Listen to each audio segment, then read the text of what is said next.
Stop whatever the hell you're doing and look at me. I need you to imagine the most delusional, terminally online fandom you've ever witnessed. The kind that would send death threats over a fictional ship and treat their leader like a messiah despite overwhelming evidence he's a complete moron. Now replace the anime profile pictures with national flags. Upgrade the keyboard warriors to actual armies. Amplify the drama from Twitter feuds to global annihilation. Congratulations. You've just visualized the diplomatic genius that brought us World War II. This wasn't some noble clash of civilizations. This was humanity's most expensive, most destructive temper tantrum, a multi-continental hissy fit thrown by grown men with mustaches and god complexes. My name is Midnight Meme Historian, and I'm here to perform a comedic autopsy on this still smoldering dumpster fire of human failure. So how does this particular circus get its start? Let's rewind to 1919, where the so-called victors of World War I gathered at Versailles to create peace terms so spectacularly stupid they'd make a flat-earther look like a Nobel laureate. The Treaty of Versailles wasn't diplomacy, it was geopolitical bullying with extra steps. Germany got economically castrated, territorially neutered, and handed a reparations bill that makes modern student debt look like loose change. The message was crystal clear. You started this, so you're paying for everyone's therapy, forever. Nothing breeds future supervillains like collective humiliation and making an entire generation eat wallpaper paste for breakfast. Fast forward to the 1930s, the global economy has taken a dive steeper than my motivation on Monday morning. People are desperate, scared, and looking for someone to blame. Enter stage right.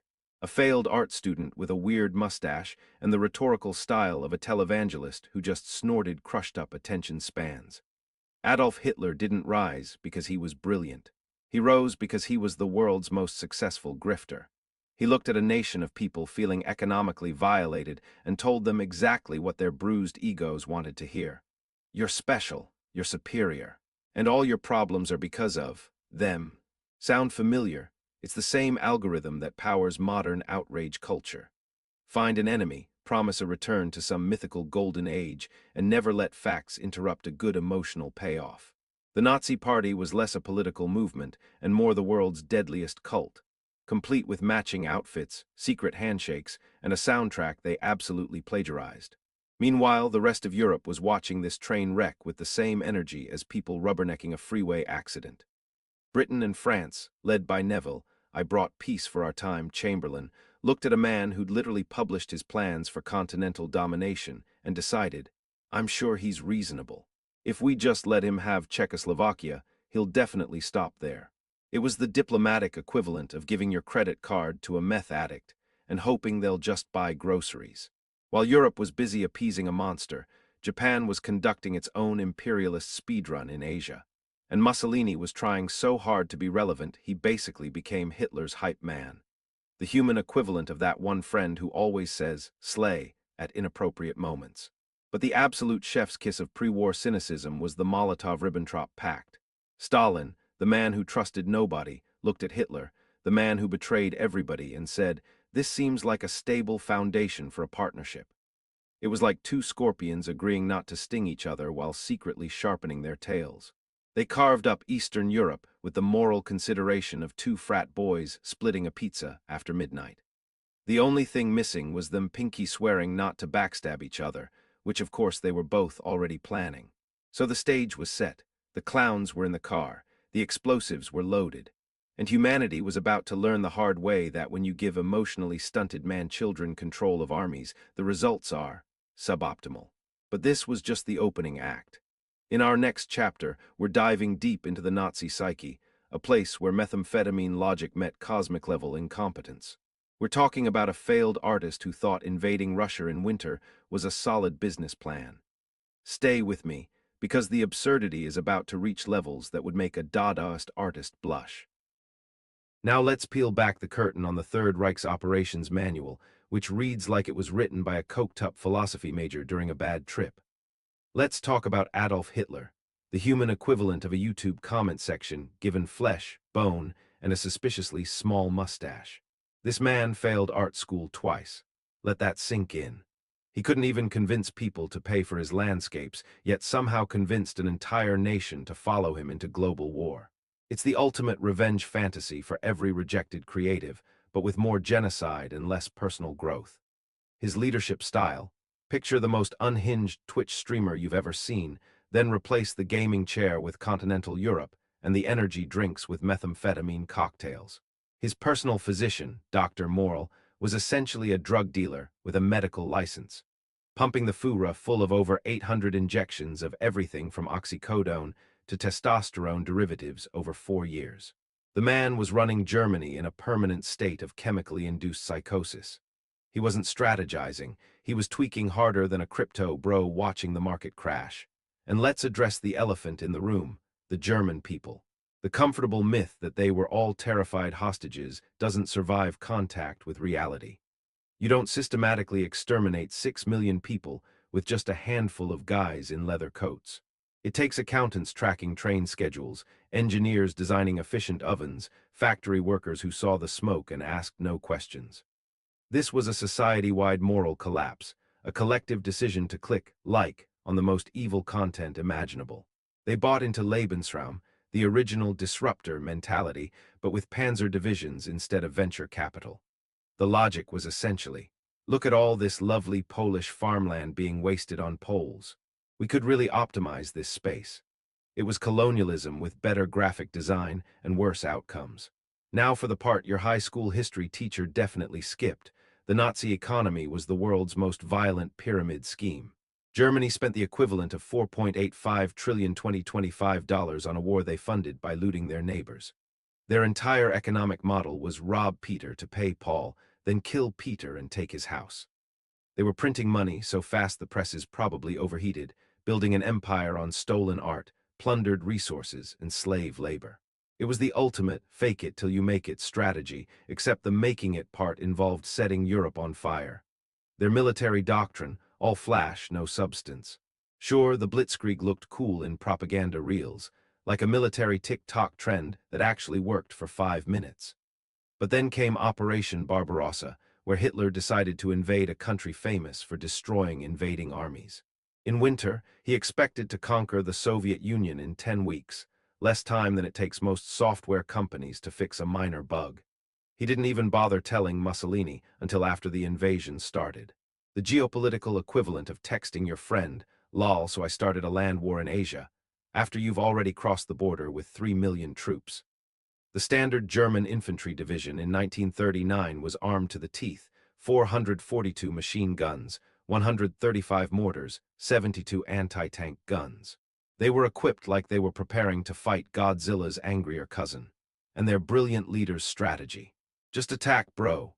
He'd stare at maps while high on meth, moving armies like they were pieces in a game of Risk, ignoring his generals when they mentioned pesky details like supply lines and Russian winter.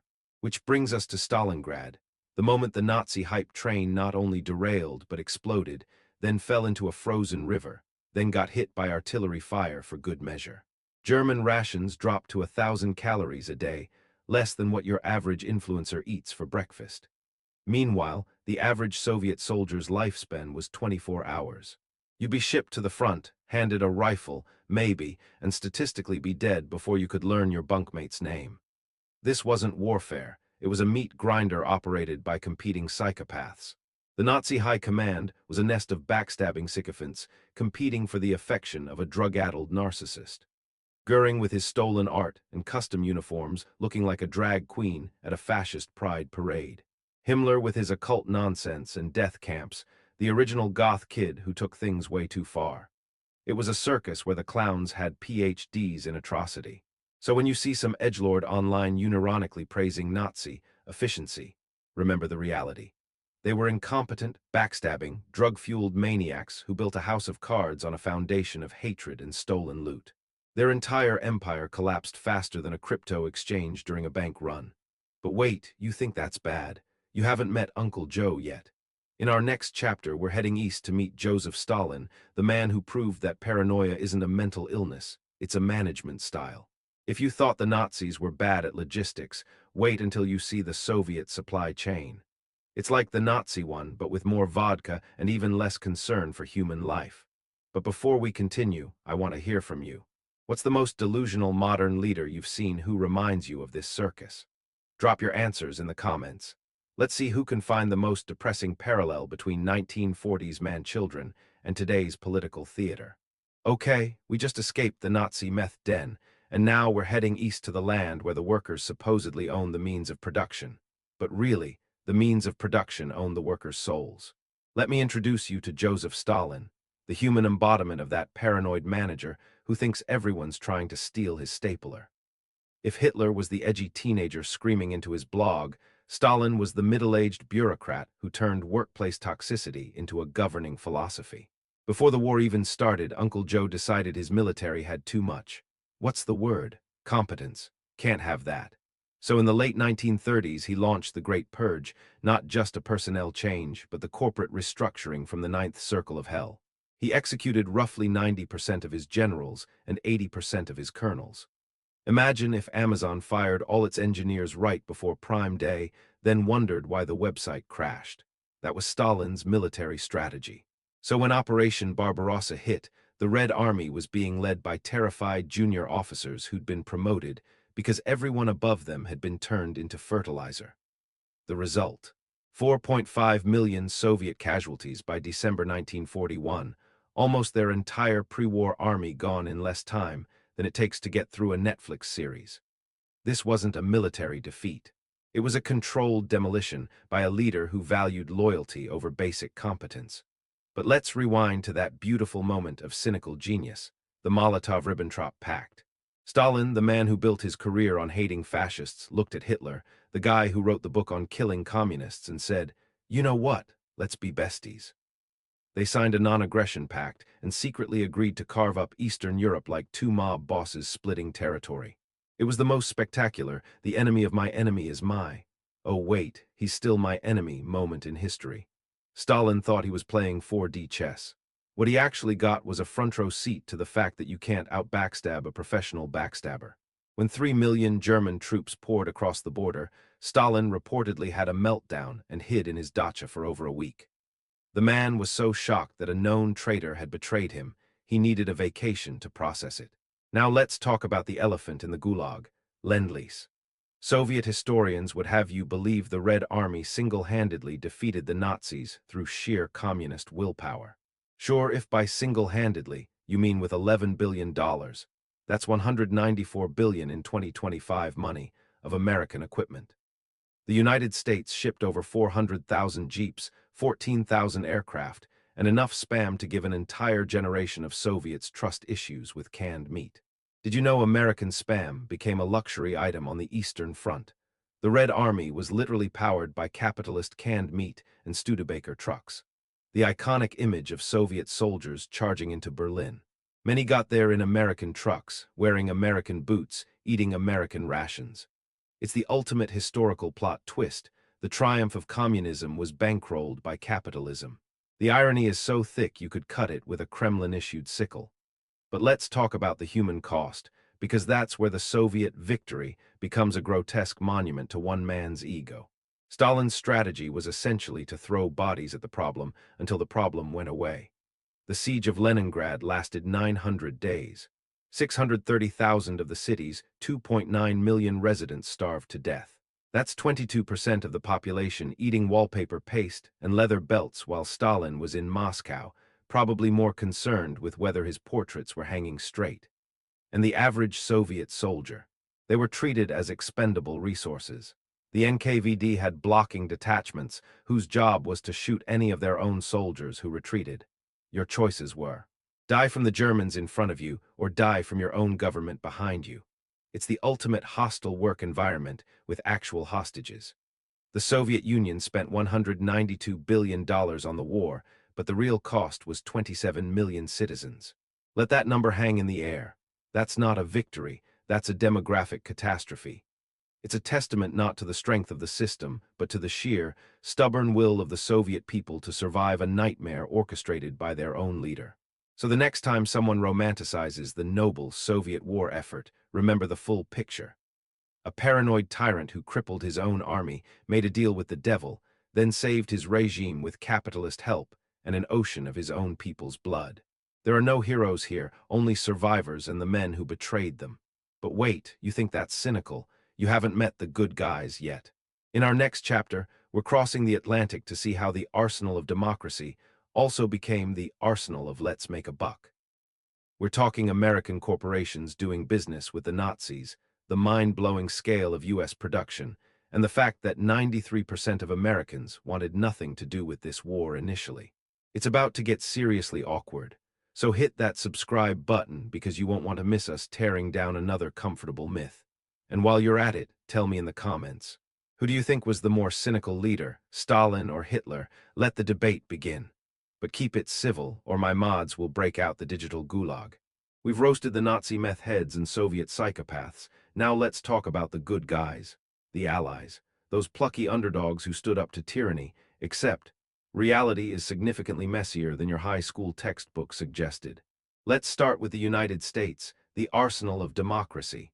A beautiful phrase that evokes Rossi the Riveter and noble factories churning out freedom, and sure, that happened.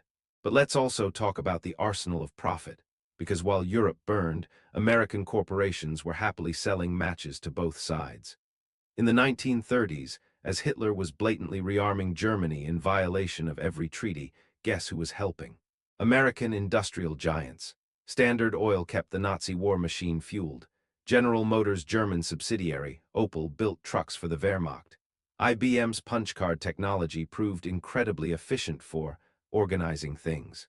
Let's just say it streamlined some very unpleasant logistical challenges. This was the ultimate capitalist paradox, building bombers to stop the Nazis with one hand while selling the Nazis components for anti-aircraft guns with the other. It's not personal, it's just business. And business was booming like London during the Blitz. Now let's talk about American public opinion, because the myth of a nation united against fascism from day one is pure fantasy. When Hitler invaded Poland, only 42% of Americans supported declaring war. When Germany rolled into France, a whopping 93% said hell no. Americans saw Europe exploding and collectively decided, not our problem, the geopolitical equivalent of seeing a car crash and slowly rolling up your window while making eye contact. So how did we get in? Pearl Harbor, the ultimate fuck around and find out moment after years of profitable neutrality. But even then, the war effort became the greatest economic stimulus package in history. The U.S. Army went from the world's 39th largest, smaller than Portugal's, let that sink in, to over 8 million personnel. Unemployment plummeted from 17% to 1%. War is hell, but it's fantastic for the GDP. Now let's cross the pond to our British allies. Winston Churchill, the bulldog whose speeches could make you want to charge a machine gun nest. He was also a raging imperialist who saw the British Empire as civilization's non-negotiable peak. This is the man who, during the Bengal famine of 1943, diverted food from starving Indians to well-stocked British warehouses. Over 3 million people died. When officials begged him to send aid, his response was reportedly, "Why hasn't Gandhi died yet?" He prioritized the war effort and empire over 3 million human lives. So much for fighting for freedom. And France, oh, la pretty France. We remember the heroic resistance, and they were brave beyond measure. But we often forget the Vichy government wasn't just a puppet regime. It was a willing collaborator that rounded up Jews and shipped them east before the Germans even had to ask. When Germany invaded, France had an 800,000-man army thought to be Europe's strongest. They expected to hold out for a year. They surrendered in 6 weeks. The German officer greeting American troops in Paris wasn't just touring a conquered city. He was enjoying the cooperation of a population that largely gave up without a fight in its own streets. But back to American production, the sheer scale still boggles the mind. The U.S. produced nearly 2/3 of all Allied equipment. They built 300,000 aircraft, 62 tanks per day, 41.4 billion rounds of ammunition, enough to give every human on Earth 10 shots each. The Pittsburgh district alone outproduced the entire Axis in steel. This industrial tsunami was powered by a home front making real sacrifices. 35-mile-per-hour speed limits, rationing of coffee and meat, citizens salvaging 24 million tons of metal in 1942 alone. Meanwhile, Hershey produced 3 billion chocolate ration bars, because nothing says we're winning like sugar and caffeine. But let's end with the moment that perfectly captures the absurdity. The friendly meetings between US and German troops after the fighting stopped. There's footage from 1945 of former enemies sharing roads, laughing, coexisting peacefully. After years of propaganda painting each other as subhuman monsters, they just stopped. The ultimate truth. The soldiers were mostly pawns in a game played by old, rich men with ideologies and investment portfolios. So the next time you see a clean war movie, remember the full picture. The greatest generation included corporate profiteers, reluctant participants, and leaders with blood on their hands that didn't all come from the enemy. But wait, you think that's cynical? You haven't seen the accounting books. In our next chapter, we're diving into the war economy, where we'll discover that the only thing more profitable than peace is other people's suffering. It's about to get so dark we'll need night vision goggles.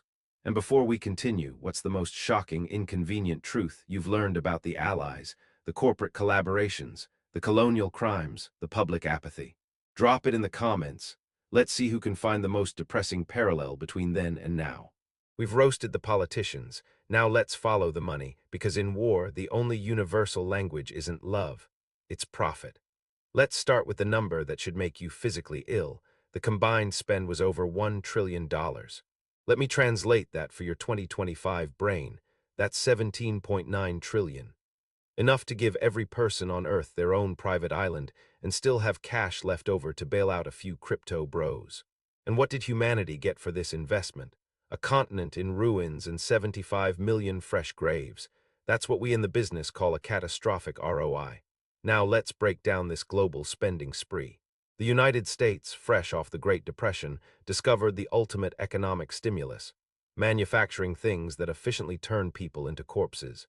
They spent $341 billion, 5.86 trillion today. American factories became Santa's workshops if Santa was a psychopath who specialized in personalized destruction. The stats are so absurd they sound fake. The U.S. produced nearly two-thirds of all Allied equipment. They built 300,000 aircraft, 41.4 billion rounds of ammunition, enough to give every human on Earth 10 shots each. 650,000 jeeps at 738.74 per unit. 6 billion barrels of oil, 85% of all the Allies drank. But here's where your patriotic boner should go flaccid. While American kids were dying in French hedgerows, American corporations were playing both sides like a cheap fiddle. Standard Oil kept fueling the Nazi war machine through neutral countries. GM's Opel division built trucks for the Wehrmacht. IBM's punch card systems organized. Let's call it human resources management with terrifying efficiency. It was the ultimate capitalist hedge fund strategy. Bet on both sides so you win no matter who loses. The shareholders always profit, even when the world burns. Now look at the Soviet miracle. They spent $192 billion, but their secret weapon was American capitalism. Through Lend-Lease, the U.S. sent them $10.8 billion, $194 billion today, in equipment. The great communist victory was bankrolled by capitalist dollars. The iconic Soviet charge was often powered by American trucks, fueled by American gas, and sometimes even fed by American spam. The irony is so thick you could build a wall with it. But the real economic innovators were the Nazis. They spent $270 billion, 4.85 trillion today, on their continental Lutan pillage tour. Their entire economic model was a violent Ponzi scheme. Invade a country, steal everything not nailed down, then use that loot to fund invading the next country. It was unsustainable, psychotic, and ultimately collapsed like a house of cards in a hurricane. Did you know that by Stalingrad's end, German rations were down to 1,000 calories daily? Meanwhile, Hitler kept a picture of Henry Ford, another noted anti-Semite, in his office.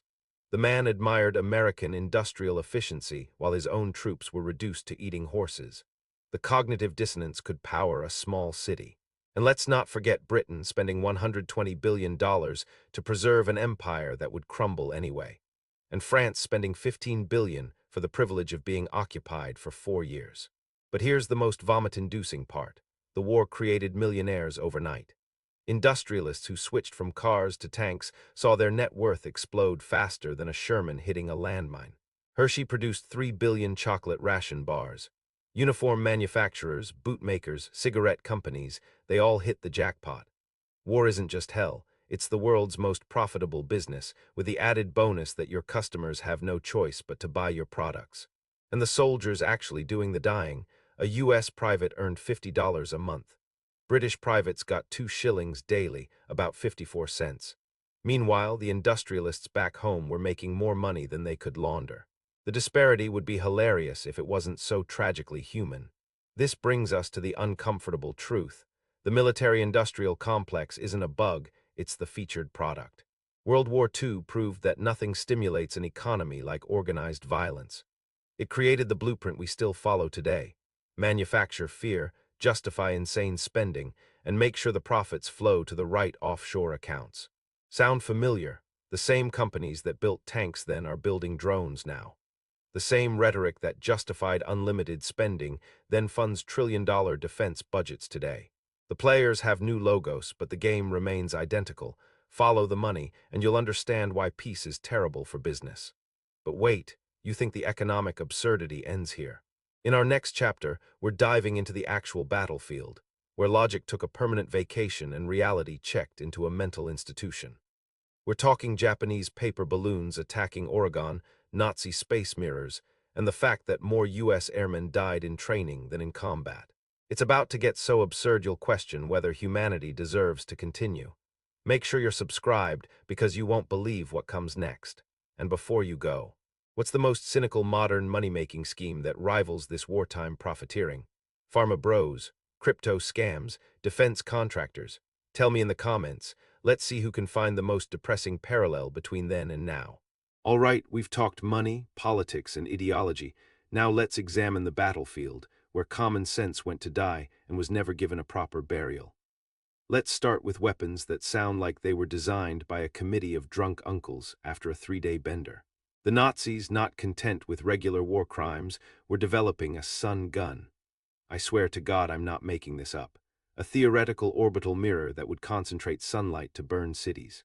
These are the same people who couldn't figure out winter coats for their troops in Russia.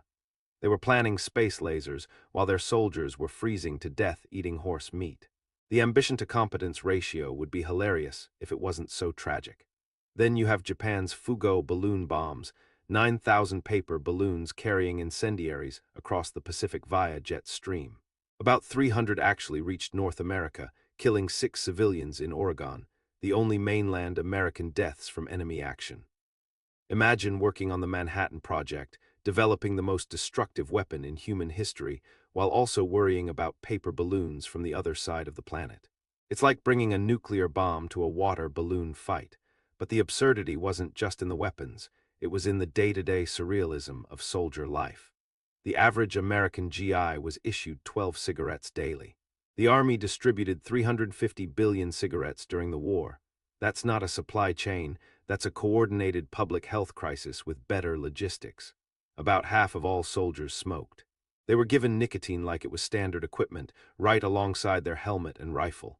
The military was basically the world's deadliest smoking lounge. And the caffeine. The average soldier consumed 32.5 pounds of coffee annually, while civilians were rationed to 8.5. The entire war effort ran on nicotine and caffeine, a combination that would give a modern HR department a collective stroke.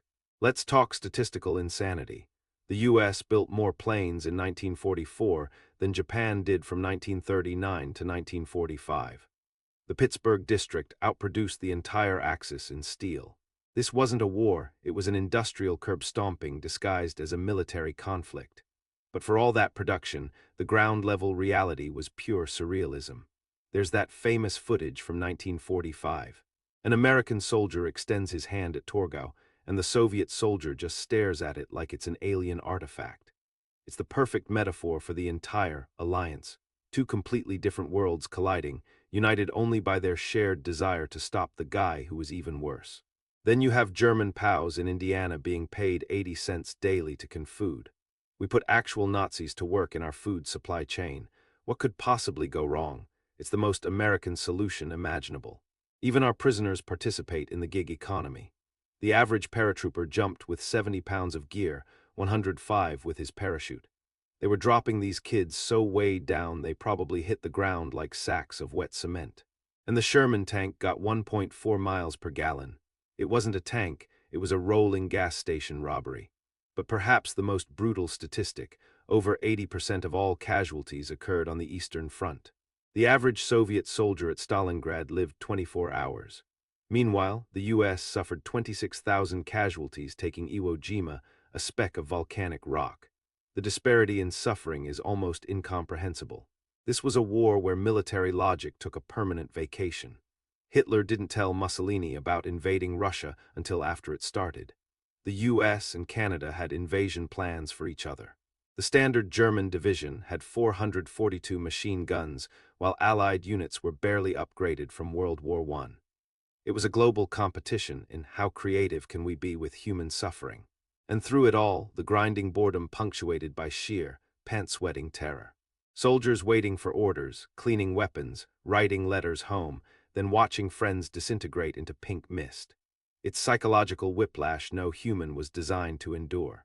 So the next time you see a sanitized war movie, remember the reality. A chaotic, illogical nightmare fueled by cigarettes, caffeine, and the desperate hope you wouldn't die for some general's promotion or politician's ego. But wait, we've saved the most depressing course for last. In our final chapter, we're connecting the dots to today, where the circus never left, it just got better marketing. We're examining how the same patterns repeat with better technology and worse haircuts. Make sure you're subscribed, because this is where history stops being entertainment and becomes a warning label for humanity. And before we continue, what's the most absurd modern parallel you've noticed? The defense contractor profits, the recycled propaganda, the strongman playbooks. Tell me in the comments, let's document how little we've learned. Let me tell you, the reflection is uglier than a Renaissance painting of a syphilis patient. We've spent this entire series roasting the absolute circus of World War II, but here's the punchline that should terrify you. The circus never left town. It just got a software update, a fresh coat of paint, and a more sophisticated propaganda machine that runs on algorithms instead of newspaper presses. Let's start with a quote that's been echoing through the decades like a ghost in the machine, courtesy of Winston Churchill. The next fascists will call themselves anti-fascists. Now, before you smash that like or dislike button into oblivion, just appreciate the sheer marketing genius of that prediction. It's the ultimate brand dilution strategy, like an oil company calling itself Eco-Friendly Solutions, Inc. The words become meaningless. Freedom, patriot, liberator. They're just empty vessels waiting to be filled with whatever poison the current strongman is selling. Sound familiar? Let's take a casual stroll through the modern media landscape. You've got nations launching special military operations to denazify neighboring countries while simultaneously resurrecting the imperial symbols and rhetoric of their own darkest past. It's not an invasion, it's a peacekeeping mission. It's not a land grab, it's protecting ethnic brethren. It's the Molotov-Ribbentrop Pact with better PR and worse haircuts. The script is identical, they just changed the character names and upgraded the special effects. And what about the business of war? Oh, it's never been healthier. The same industrial complexes that powered the 1940s war machine are now multinational conglomerates with lobbyists in every capital and offshore accounts in every tax haven. The U.S. defense budget for 2025 is over $900 billion. We're not just building tanks anymore. We're building cyber weapons, AI-driven drones, and satellite networks that can watch you pick your nose from space. The profits are still astronomical, and the shareholders are still happy.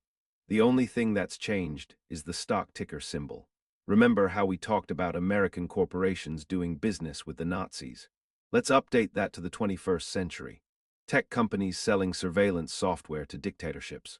Social media platforms becoming battlegrounds for information warfare, their algorithms happily amplifying disinformation because engagement is engagement, whether it's a cat video or a call for genocide. It's not personal, it's just the algorithm. The IBM punch cards of the 1940s have become the machine learning models of today, and they're just as efficient at organizing human suffering, just with better user interfaces. And the public, well, some things never change. Just like 93% of Americans initially wanted nothing to do with WW2, modern populations are often more concerned with the latest celebrity scandal or TikTok trend than with the slow-burn geopolitical crises brewing. It's not that people are bad, they're just overwhelmed, distracted, and fed a constant diet of content designed to keep them passive and consuming. Why worry about a treaty being violated when you can watch a 5-second clip of a cat falling off a couch? But here's where it gets really darkly funny. The personalities are the same, just with different packaging. The failed artist with a grudge and a cult of personality. Check. The strong man who rules through paranoia and purges his inner circle. Check. The cynical allies making temporary deals with monsters for a slice of the pie. Check and check. We're watching the same tragicomedy on a global stage, but now it's in 4K resolution and broadcast live on 20 different platforms. The rhetoric of us versus them, the dehumanization of opponents, the blatant lies repeated until they become truth, it's all right out of the 1930s playbook. They even brought territorial expansion back into fashion. It's the geopolitical equivalent of dad jeans and vinyl records. Some trends should just stay dead. And just like then, the people in the middle get crushed. The Ukrainian farmer, the Syrian doctor, the Ethiopian student, they didn't ask for this. They're just trying to live their lives, but they're caught in the crossfire of egos and ideologies written by old men in distant capitals. The average lifespan of a soldier in Bakhmut wasn't much better than in Stalingrad. The technology advanced, but the value of a human life did not. So, what's the point of all this? Why dredge up all this ancient history and coat it in a thick layer of sarcasm? Because laughter is a weapon against despair. Because looking this monstrous, stupid, repetitive beast called history in the eye and mocking it is the first step toward robbing it of its power. When you can see the absurdity in the horror, you stop being a passive consumer of propaganda and start being a critical thinker. The lesson of World War II isn't that one side was good and the other was evil. The lesson is that humanity is capable of breathtaking stupidity and unspeakable cruelty, especially when led by narcissists, grifters, and ideologues. The only thing that stands between us and a repeat performance is our own willingness to call out the nonsense, to question authority, and to remember that the price of peace is eternal vigilance and a well-developed sense of humor. This isn't just history, this is a warning and a diagnosis, and if we're lucky, a vaccination. Which brings us to the end of our journey. The final, ugly, unvarnished truth that nobody wants to hear, but everyone needs to understand. World War II wasn't a noble crusade. It was a systemic failure of humanity on a scale so massive it's almost beautiful in its horror. A failure of diplomacy, a failure of empathy, a failure of imagination. It was the result of too many people following orders, too few asking, why, and a handful of men with too much power and too little conscience deciding that millions of lives were acceptable collateral damage. 75 million dead. Trillions of dollars spent. Entire cities erased from the map. For what? For a few extra inches on a map, for the fragile ego of a failed artist, for the paranoid delusions of a Georgian gangster in the Kremlin. It's so stupid, so pointless, so tragically human. There were no true good guys. There were only varying degrees of bad, caught in a system where the worst instincts of mankind were given tanks and bombs and legitimacy. The Allies won not because they were morally pure, but because their industrial base was bigger and their mistakes were slightly less immediately catastrophic than the Axis's. So what do we do with this knowledge? We don't build statues to the generals. We don't glorify the battlefields. We remember the cost. We remember the 24-hour life expectancy at Stalingrad, the 630,000 starving in Leningrad, the anonymous soldiers on all sides who were fed into the meat grinder for a cause they probably didn't understand. We honor them not by repeating their suffering, but by learning from their sacrifice, by being better, by demanding better from our leaders, by recognizing the patterns, the strongman rhetoric, the us versus them propaganda, the cynical business deals, and shouting, "We've seen this movie before and the ending sucks." The greatest honor we can give the dead is to stop the living from creating more of them. This has been the Midnight Meme Historian, trying to make sense of the nonsense. If this made you think or laugh or get angry enough to question something, then do me a favor. Share it with someone who needs to hear it. Subscribe for more brutal truth-telling.